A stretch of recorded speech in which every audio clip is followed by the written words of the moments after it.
सिर्फ 12 दिन पहले राजनीति में कदम रखने वाली एक लोक गायिका जिसे राजनीति का राह भी ठीक से नहीं मालूम, एक ऐसी कलाकार जिसका अब तक राजनीति से कोई लेना देना नहीं रहा, आखिर बीजेपी ने उसी को दरभंगा की अलीनगर विधानसभा सीट से टिकट क्यों दिया?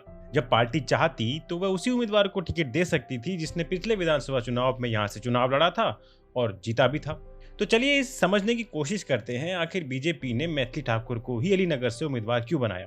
वैसे तो ज्यादातर लोग मैथिली ठाकुर को जानते ही हैं, लेकिन जो लोग नहीं जानते हैं उन्हें मैं बता दूं, मैथिली ठाकुर दरभंगा मिथिला क्षेत्र की रहने वाली एक जानी मानी लोक और भक्ति गायिका है, जिनकी पहचान मैथिली और अवधी लोक संगीत से जुड़ी है। उन्होंने 2025 बिहार विधानसभा चुनाव से पहले औपचारिक रूप से भारतीय जनता पार्टी ज्वाइन की और पार्टी ने उन्हें अलीनगर सीट से उम्मीदवार बनाया। 2020 में इसी सीट से मिश्रा लाल यादव ने आरजेडी के विनोद मिश्रा को लगभग 3101 वोटों से हराया था और वह वीआईपी पार्टी के कैंडिडेट थे। उस समय वीआईपी पार्टी एनडीए गठबंधन का हिस्सा थी। अब जरा अलीनगर के बारे में भी थोड़ा जान लेते हैं। अलीनगर बिहार के दरभंगा जिले की एक विधानसभा सीट है जो मिथिलांचल क्षेत्र के अंतर्गत आती है।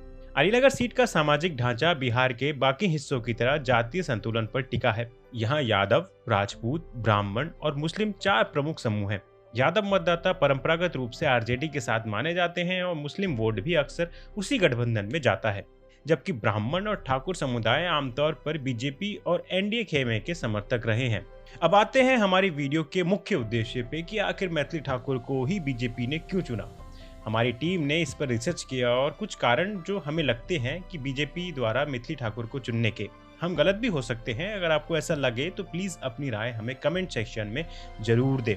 जो पहला कारण हमें लगा वह था संस्कृति और भावनाओं का कार्ड खेलना। मिथिलांचल की राजनीति सिर्फ विकास या वादों पर नहीं बल्कि पहचान और संस्कृति पर भी चलती है।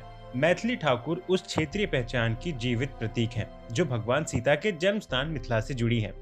उनके गीत, भक्ति, परंपरा और मैथिली गौरव का प्रतीक है और बीजेपी इस सांस्कृतिक जुड़ाव को राजनीति में बुनाना चाहती है। जो दूसरा कारण हमें लगा, आपको भी ऐसा ही लगा होगा कि तो सोशल मीडिया पे इनकी फैन फॉलोइंग बहुत ज़्यादा है, देश विदेश में इनका मान सम्मान बहुत ज़्यादा है, बढ़िया है और काफ़ी लोकप्रिय भी हैं ये। तो कहीं ये एक रीज़न तो नहीं है? ये कदम सिर्फ सोशल मीडिया फैन फॉलोइंग पर आधारित नहीं है, क्योंकि अगर बिहार ऐसा होता तो बिहार में बहुत से भी ऐसे लोकप्रिय नेता हैं जिनको बीजेपी चुन सकती थी। लेकिन मैथिली ठाकुर की छवि थोड़ी अलग हो जाती है। अलग इन द सेंस मतलब वह किसी राजनीतिक विवाद से नहीं बल्कि संस्कार, भक्ति और लोक संस्कृति से जुड़ी हैं।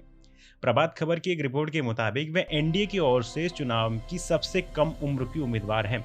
अब बीजेपी चाहती है कि उनकी यह साफ और भरोसेमंद छवि महिला और युवा मतदाताओं के बीच एक भरोसे का संदेश दे।